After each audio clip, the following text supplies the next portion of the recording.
नमस्कार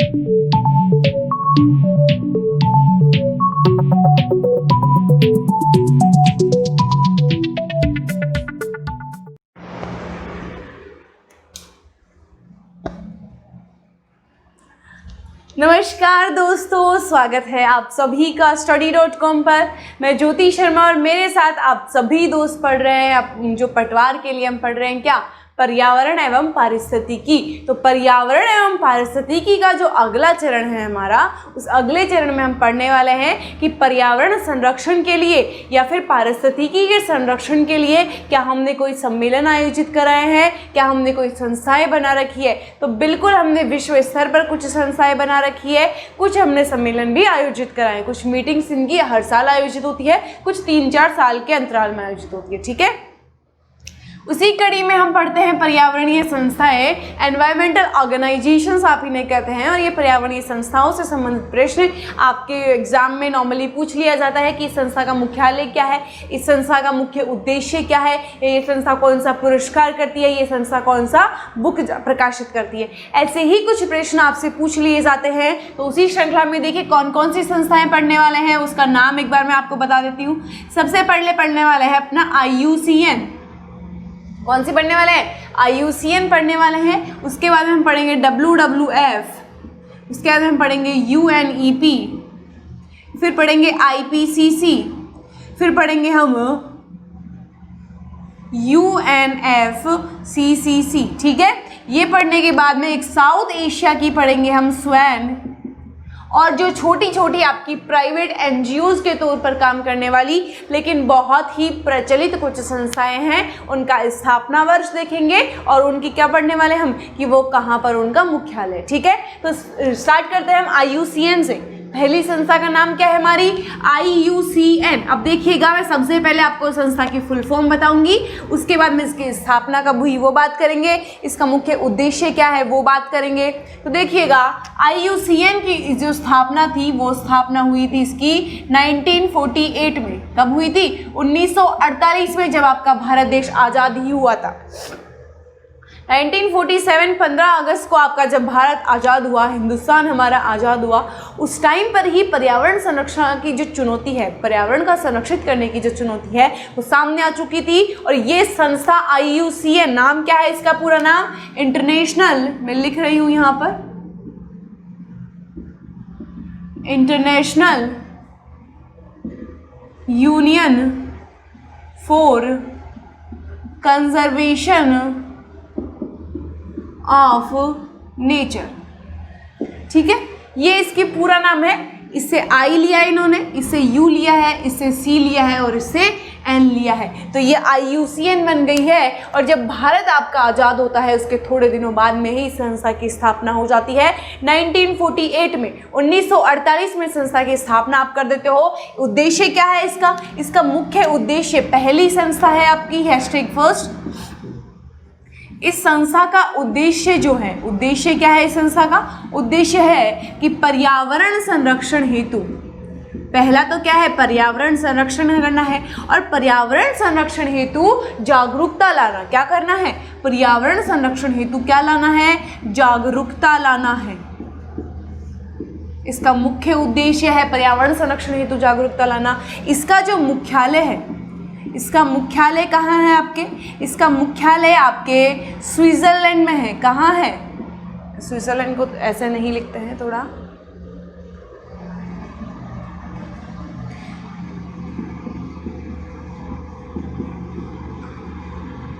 स्विट्जरलैंड में है।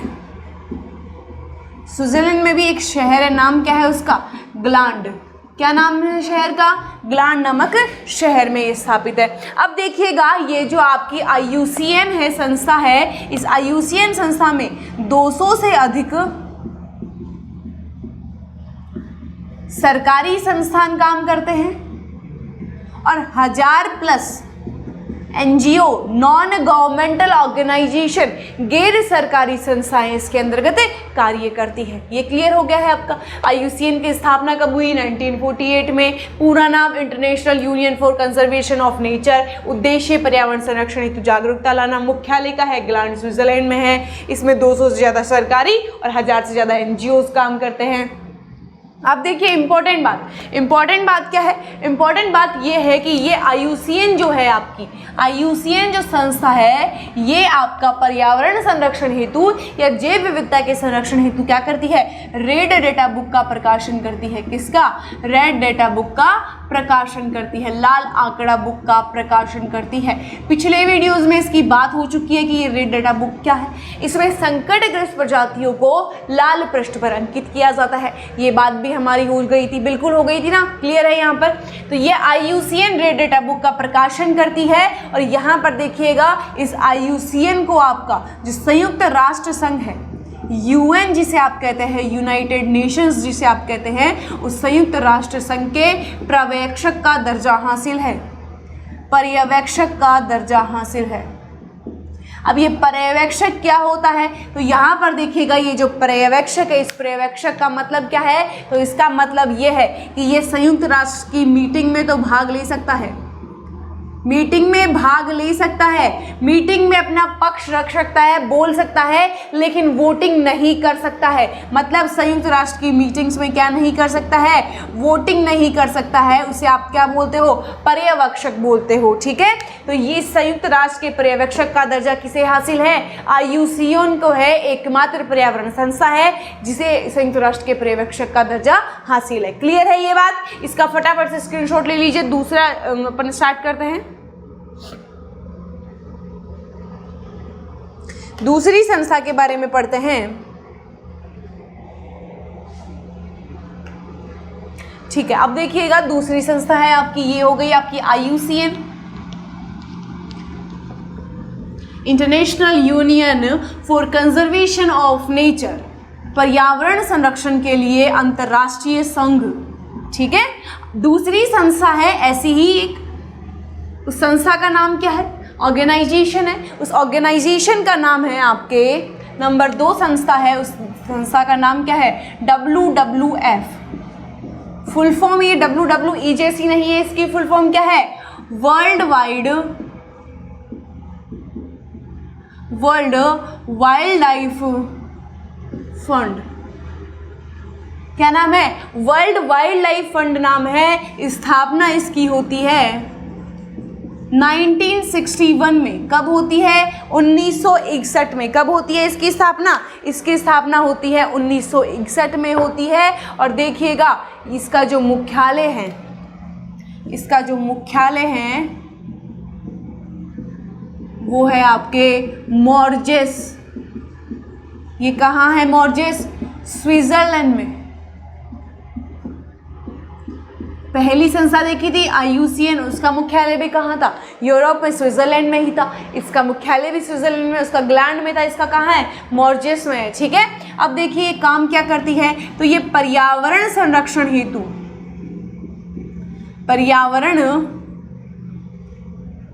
संरक्षण हेतु निजी स्तर पर फंड जुटाती है। क्या करती है, निजी स्तर पर या खुद के स्तर पर, प्राइवेट स्तर पर ये क्या करती है, फंड जुटाती है, पैसे जुटाती है, ताकि पर्यावरण का संरक्षण हो सके। और देखिएगा इसका स्लोगन क्या है, ये जो आपकी संस्था है इसका कोई स्लोगन भी है, टैगलाइन जिसे आप कहते हैं, वो देखिए इसका स्लोगन है for a living planet, for a living planet. क्या है इसका स्लोगन है। यहाँ पर देखिएगा ये जो आपकी संस्था है WWF, ये पर्यावरण संरक्षण से जुड़ा हुआ एक पुरस्कार भी प्रदान करती है। पर्यावरण संरक्षण से जुड़ा पुरस्कार भी प्रदान करती है, से जुड़ा पुरस्कार भी प्रदान करती है। और वो पुरस्कार का नाम क्या है, तो देखिए उस पुरस्कार का नाम मैं लिख रही हूँ। पुरस्कार का नाम है ग्लोबल 500। क्या नाम है, ग्लोबल 500 उस पुरस्कार का नाम है, जो आपके NGOs को भी मिल सकता है, कुछ जो छोटी मोटी संस्थाएं होती हैं उनको भी मिलता है, या फिर व्यक्तियों को भी ये दिया जा सकता है, जो पर्यावरणविद होते हैं उनको भी देते हैं ये पुरस्कार। ठीक है, ये क्लियर है आपका। WWF world wild life fund जिसे आप कहते हैं। अगली संस्था देखिएगा, ये क्लियर हो चुका है आपका। दो संस्थाएं हो गई है, एक था IUCN, दूसरी क्या है WWF। अगली संस्था देखिएगा,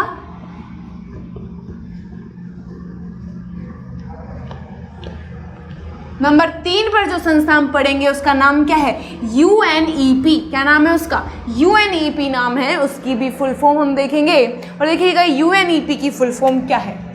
तीसरी जो संस्था है उसका नाम क्या है, UNEP। सबसे पहले इसकी फुल फॉर्म देखते हैं, इसकी फुल फॉर्म क्या है। इसकी फुल फॉर्म है यूनाइटेड नेशंस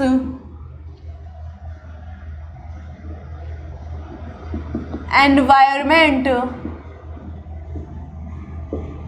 प्रोग्राम।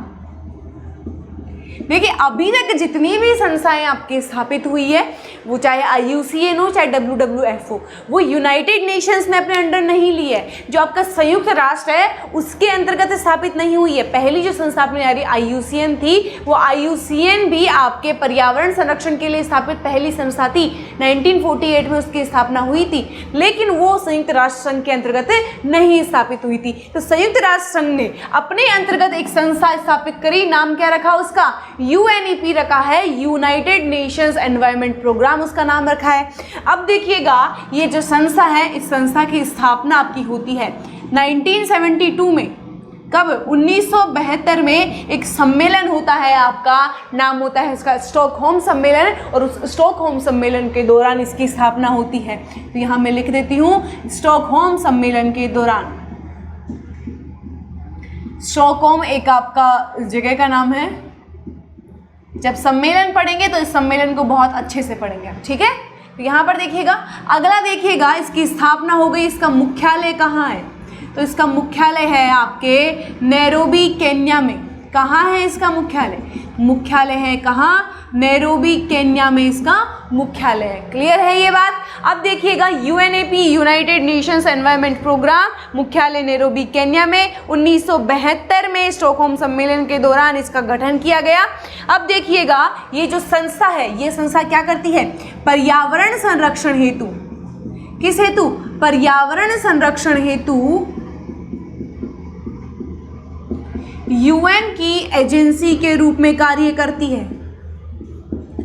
UN की एजेंसी के रूप में क्या करती है, कार्य करती है पर्यावरण संरक्षण हेतु, ठीक है। अब यही संस्था क्या करती है, 5 जून को आप क्या मनाते हो, 5 जून को पर्यावरण दिवस मनाते हो। क्या मनाते हो, पर्यावरण दिवस मनाते हो। और ये पर्यावरण दिवस किसके अंतर्गत मनाते हो आप, इसी UNEP संस्था के अंतर्गत आप मनाते हो 5 जून को पर्यावरण दिवस। क्लियर है ये आपका। फटाफट से इसका स्क्रीनशॉट ले लीजिए। अगली वाली संस्था पढ़ते हैं हम।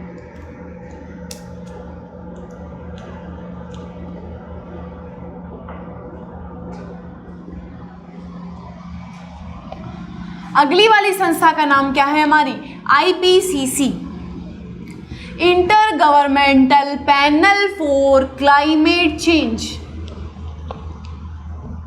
IPCC हम संस्था पढ़ने वाले हैं अगली।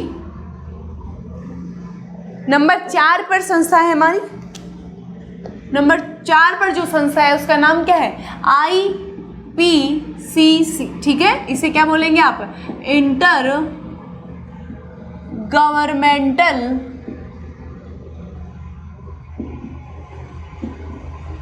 पैनल फॉर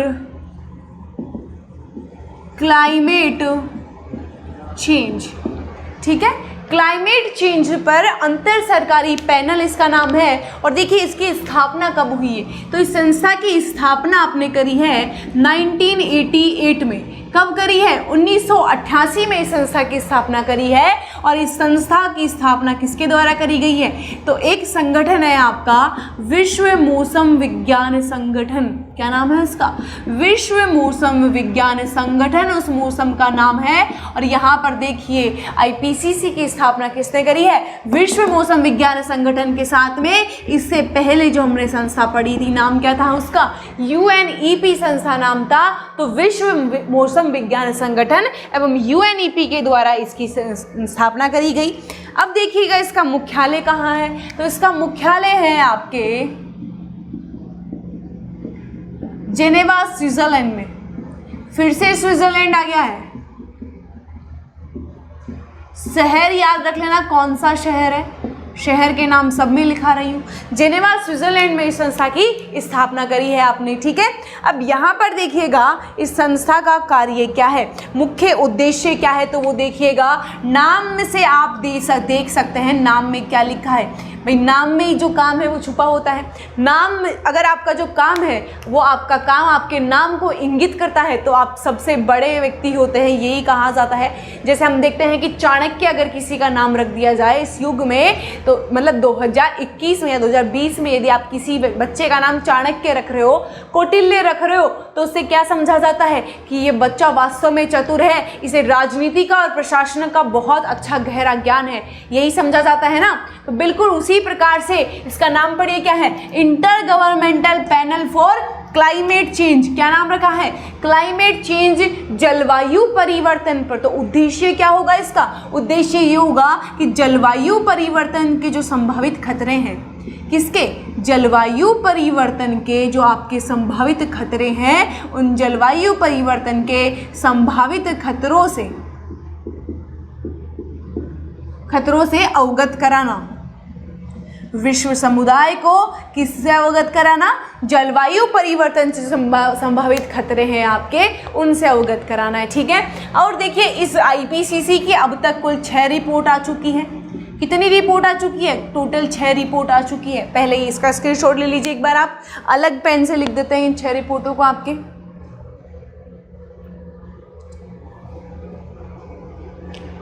ठीक है, पहली इसकी जो रिपोर्ट आई थी वो 1990 में आई थी। कब आई थी, पहली रिपोर्ट 1990 में आई थी। कब आई थी, 1990 में इसकी पहली रिपोर्ट आई थी। उसके पश्चात देखिएगा पहली रिपोर्ट इसकी आती है कब, आपकी 1990 में आती है, 1990 में आती है। उसके बाद में 2007 में इसकी चौथी रिपोर्ट आती है। कब आती है, 2007 में इसकी कौन सी रिपोर्ट आती है, चौथी रिपोर्ट आती है। और इस चौथी रिपोर्ट में जो आपके जलवायु परिवर्तन के खतरे हैं या फिर जो आपका क्लाइमेट चेंज के कारण जितने भी खतरे हो रहे हैं, ग्लेशियर का पिघलना है, समुद्री जलस्तर का बढ़ना है, या फिर आपका जो तापमान है, औसत तापमान, उस औसत तापमान में वृद्धि है, ये सारे खतरे कौन सी रिपोर्ट में बताए गए, इस 2007 वाली रिपोर्ट में बताए गए। और इसी साल इस आईपीसीसी को क्या मिलता है, विश्व शांति नोबेल पुरस्कार।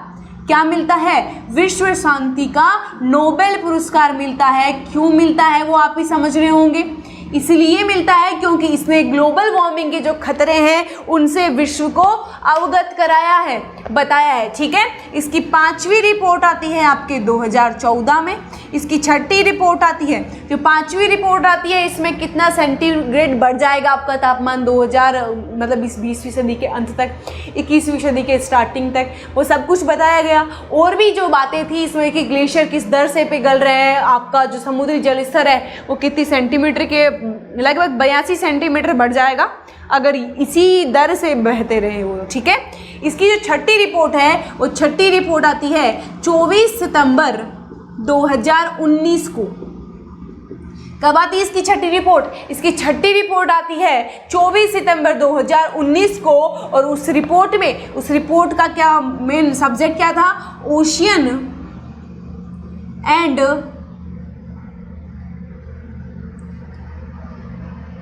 Cryosphere in changing climate. Ocean and cryosphere in changing climate, ये इस रिपोर्ट का क्या था, आपके हेडिंग थी इस रिपोर्ट का। एक जो आप बोलते हैं बिल्कुल पूरा बड़ा बड़ा इसके शब्दों में लिखा हुआ था कि सब्जेक्ट पर ये रिपोर्ट आ रही है, तो ओशियन एंड क्रायोस्फीयर पर। अब आप सभी लोग सोच रहे होंगे क्रायोस्फीयर क्या होता है, तो मैं आप सभी की जानकारी के लिए बता देती हूँ कि ओशियन से तो आप समझ रहे हैं कि समुद्र होता है। क्रायोस्फीयर वो सभी जगह पानी है जो आपका ठोस अवस्था में है या फिर द्रव अवस्था में। मतलब क्या है, आपके जितने भी ग्लेशियर्स है, आपके जितने भी ध्रुवीय सतह है पर ध्रुवीय क्षेत्रों पे जितनी भी बर्फ़ जमी हुई है वो है। आपका जो बर्फबारी होती है वो सभी जगह जहाँ पर बर्फ़ जमी हुई है या जो आपका पानी है वो ठोस अवस्था में मौजूद है, चाहे वो अंटार्कटिका हो, चाहे ध्रुवीय क्षेत्र हो, चाहे आपका हिमालय हो, चाहे कोई और अन्य ग्लेशियर हो, उन सभी जगहों क्या कहते हैं आप, क्रायोस्फीयर में आते हैं। वो किस में आते हैं, क्रायोस्फीयर में आते हैं। ये क्लियर है आपका, जलवायु परिवर्तन पर अंतर सरकारी पैनल, ये हो गया है आपका। अब देखिएगा इसके अलावा एक जो आपका साउथ एशिया का सबसे बड़ा, आपका दक्षिणी एशिया का जो सबसे बड़ा, ठीक है, ये हो गया सबका, स्क्रीनशॉट ले लिया आप सभी ने इसका, ठीक है। अब देखिए साउथ एशिया का सबसे बड़ा जो आपने बना रखा है जलवायु परिवर्तन पर संगठन या पर्यावरण संरक्षण के लिए जो संगठन आपने बना रखा है, उसमें भी एक संस्था की स्थापना करी है, साउथ एशियन कंट्रीज ने करी है। तो उसकी स्थापना साउथ एशियन कंट्रीज कौन कौन सी हो जाएगी आपकी? दक्षिण एशिया में कौन कौन से देश आते हैं भाई? अफगानिस्तान, पाकिस्तान, भूटान, नेपाल, श्रीलंका, मालदीव, ये सभी आते हैं। तो बिल्कुल साउथ एशियन कंट्रीज ने भी क्या करा है? एक संस्था की स्थापना करी है, एक संगठन बनाया है। नाम क्या रखा है उसको? SAWEN। क्या नाम रखा है उसका?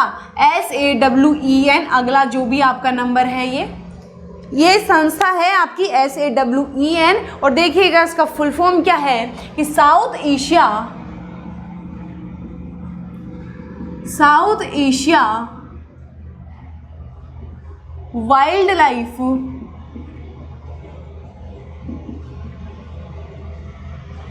एनफोर्समेंट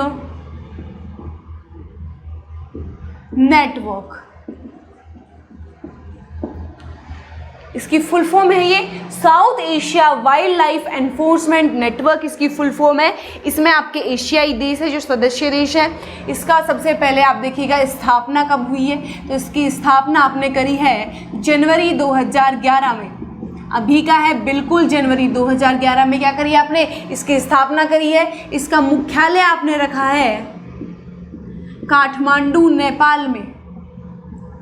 कहाँ रखा है? काठमांडू, नेपाल में इसका मुख्यालय रखा है। इसके पश्चात देखिएगा जो इसके सदस्य देश हैं वो इसका उद्देश्य तो आप समझ ही रहे होंगे कि साउथ एशिया के लिए, दक्षिणी एशिया है उसके लिए अलग से आपने एक ऑर्गेनाइजेशन बना दिया है, अलग से आपने क्या बना दी? एक संस्था बना दी है जो पर्यावरण संरक्षण के लिए काम करेगा। ये आपकी वाइल्ड लाइफ जो है, आपका जो जैव विविधता है, जंगली जीव है, वन्य जीवों का संरक्षण करेगा। इसके सदस्य देश देखिएगा बांग्लादेश,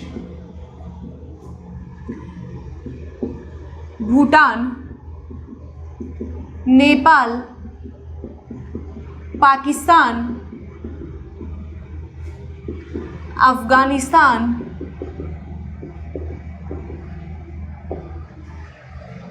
श्रीलंका,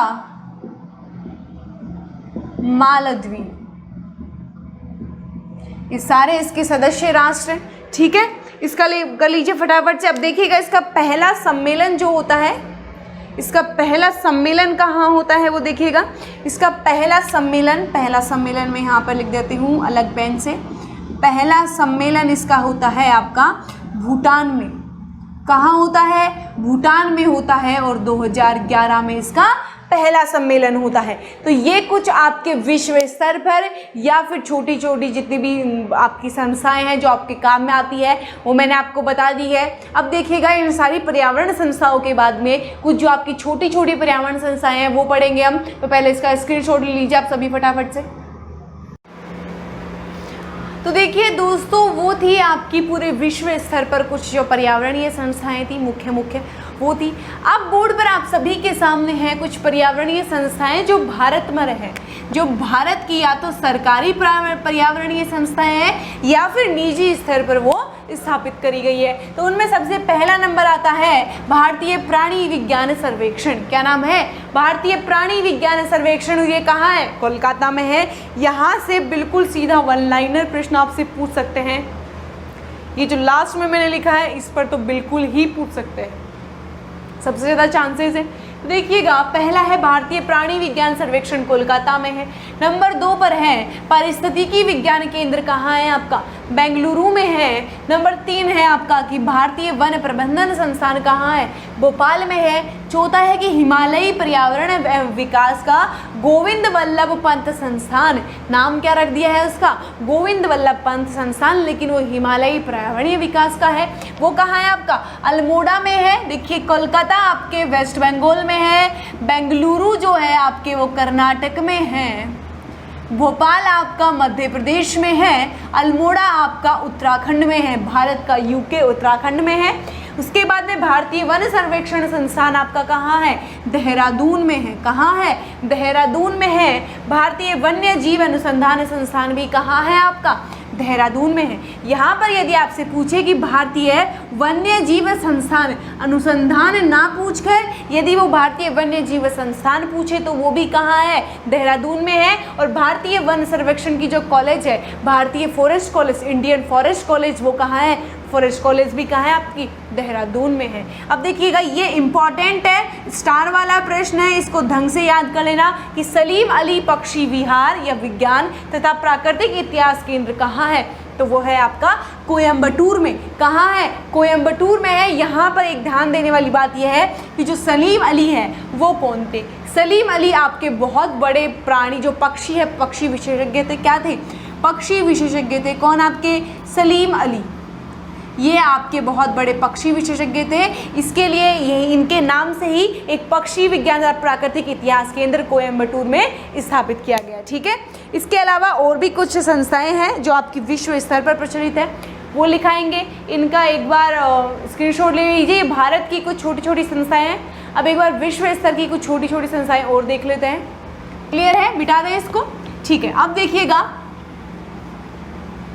एक संस्था है एमनेस्टी इंटरनेशनल, जो पर्यावरण संरक्षण के लिए पूरे विश्व भर में बहुत सारे लोगों को जागरूक करने के लिए बहुत सारे अभियान चलाती है, बहुत सारे काम करती है। नाम क्या है उसका, एमनेस्टी इंटरनेशनल। क्या नाम है उसका, पहली संस्था जो आपके इस पर आधारित है, क्या नाम है उसका, एमनेस्टी इंटरनेशनल। ये विश्व की है आपके, एमनेस्टी इंटरनेशनल पर्यावरण संरक्षण के लिए ही है। और इस संस्था का जो मुख्यालय है वो मुख्यालय स्थित है कहाँ, लंदन में। और इसकी स्थापना कब हुई है, तो देखिए दोस्तों, इसकी स्थापना हुई है 1961 में। कब हुई है, 1961 में। इस आपकी जो संस्था है इसकी स्थापना हुई है एमनेस्टी इंटरनेशनल की। इसका मुख्यालय कहाँ है, लंदन में है। अब देखिएगा फ्रेंड्स ऑफ अर्थ, नंबर 2 पर एक संस्था है, नाम क्या है, फ्रेंड्स ऑफ अर्थ। और एक और संस्था है इसके साथ में नंबर 3 पर, क्या नाम है उसका, ग्रीन पीस। क्या नाम है, ग्रीन पीस उसका नाम है। और देखिए दोनों संस्थाएं हैं, फ्रेंड्स ऑफ अर्थ और ग्रीन पीस, ये दोनों संस्थाओं का मुख्यालय कहाँ है आपका, एम्स्टर्डम, जो कहाँ है आपका, यूरोप में ही है, एम्स्टर्डम, उसमें इनका मुख्यालय है। और इनकी स्थापना हुई है कब, 1971 में। कब हुई है इनकी स्थापना, 1971 में हुई है फ्रेंड्स ऑफ अर्थ और ग्रीन पीस की स्थापना। अब देखिएगा ह्यूमन राइट वॉच, नंबर 4 पर जो संस्था है उसका नाम क्या है, ह्यूमन राइट वॉच। ये जो संस्था है ह्यूमन राइट वॉच, क्या नाम है, ह्यूमन राइट वॉच ये संस्था है। इसकी स्थापना हुई है आपकी 1978 में। कब हुई है, 1978 में। इसका मुख्यालय कहाँ है आपका, न्यूयॉर्क में है। न्यूयॉर्क जो आपका अमेरिका में, नॉर्थ अमेरिका में एक बहुत बड़ा सिटी है न्यूयॉर्क। न्यूयॉर्क में इसकी स्थापना हुई है ह्यूमन राइट वॉच की, न्यूयॉर्क में 1978 में। अब देखिए एक और संस्था है, नाम क्या है उसका, नंबर 5 पर रेड क्रॉस। बिल्कुल, ये सारी की सारी पर्यावरण संरक्षण के लिए, ये आपका जो जैव विविधता संरक्षण के उद्देश्य से काम करती है।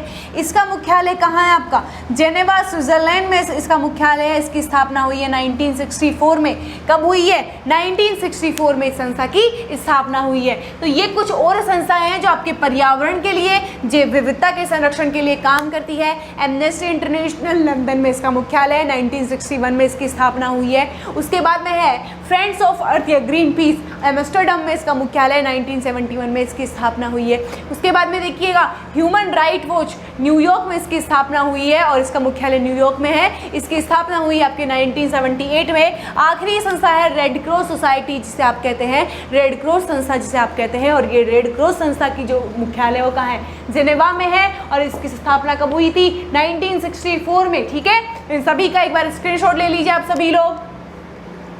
ठीक है दोस्तों, ये थे कुछ आपके पर्यावरणीय संस्थाएं। अगली जो क्लास होगी उसमें हम पढ़ेंगे कुछ पर्यावरणीय सम्मेलनों के बारे में। तो आज के लिए इतना ही। अपने जो चैनल है study.com उसको आप सब्सक्राइब कीजिएगा, वीडियो को शेयर कीजिएगा और लाइक करना मत भूलिएगा। ठीक है, तो अभी के लिए इतना ही। धन्यवाद, बाय बाय।